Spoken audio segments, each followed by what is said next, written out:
ma leer du ma ko nangu ngir la monsieur le président de la république waxal ak ministre bi ak ministère bi askanu Sénégal sonn nañu mënoo dem def ay liste ci biir village yi di joxe bopp 5 kilos 3 kilos 10 kilos ñi nga xam ne ñi ñoom ay dealer lañu ak mën nañoo réewu làmmi nga fari 100 tonnes 50 tonnes jox ko pour mu waxal la lu baax loolu baaxul cim réew day delloo réew ginnaaw daaw nawet bi di ci manqué looloo ko waral ndax liñ ni joxe nañ ko joxe wuñ ko ndax buñ ko joxee ci géej lañ ko joxee ay poste lañ ko def engrais bi ñuy wax suuf si dee na ak mu ne ñu génne engrais bi joxe nañ ko joxe wuñ ko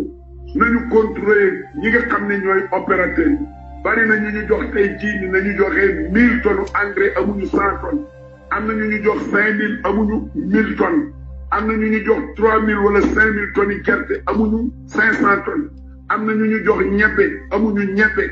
loolu nag buñ ne dañ koy suul ci suuf si mu ñor dañuy daaneel réew mi loolu détournement d'objectif la monsieur le président de la république du ma mas a nangu ñu continuer di ko def yéen opérateurs yi maa ngi leen di avertir kenn kuñ ci jox quota ay milliers de tonnes danaa ñëw ba ci yow ni la fan nga teg sa engrais fan la sa gerte ne fan la sa ñebbe ne boo ko amul danañ ko nangu jox ko keneen bàyyi leen tappale yi te liggéey ngir yàlla nit day dundee aw ñaxam Sénégal yi mënuñoo am junni ñuy jox suñuy millions ñoo xam ne ñii jaay tappale rek ak neexu làmmiñ la kon niñ ko defee woon daaw dootuma ko nangu loolu damaa bëgg mu leer nañ damaa bëgg mu leer du ma ko nangu tey du ma ko nangu ëllëg nañu bàyyi jiw yi ak baykat yi gën ci tool yi te ñu dimbali leen encadré leen fexe ba jiw yi àgg ci ñoom tappale yi bari na njuuj njaaj yi bari na maa ngi avertir ministre de l' agriculture ba directeur de l' agriculture directeur de cabinet xamal leen ne képp koo xam ne jox nañ la jiw ay 10 tonnes 20 tonnes yokk semence te amoo tool damay porter plainte ministère bi ak état du Sénégal loolu dama bëgg mu leer nañ waxoon naa ko assemblée tey laa ci gën a taxaw te combat boobu duma ko bàyyi sama bakkan laa ci teg jox leen jiw yi baykat yi sonn nañu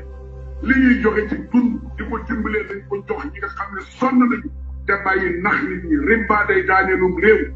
économie réew tant que nit ña fa nekk ci que nit ñi ngi lekk riba di jënd kër yi ay milliards di ko yor jënd oto yi centaine de millions bàyyi nit ñi bu ñu añee du ñu reer président na xam ne ministère yi ñu ci bëree bëri da leen a war a génne gouvernement ay sàcc lañu ay sàcc yu wér li ñu leen jox ñu ngi koy bind ci kayit di tappale li ñuy wax du dëgg boo leen woo pour ñu audience ñu làng loolu na dëkk réew mi ñoo ko bokk dañoo waxoon nit ñi danañu def gouvernance sobre et vertueuse gouvernance bi ma gis nag daf maa tiital fi mu toll nañu mooy suñu bopp buñ bëggee ànd nañ ànd ci dëgg te bàyyi ànd ci keddoo ak ku la waxal lu neex rek nga jox ko alalu askan wi loolu daf see war a jóg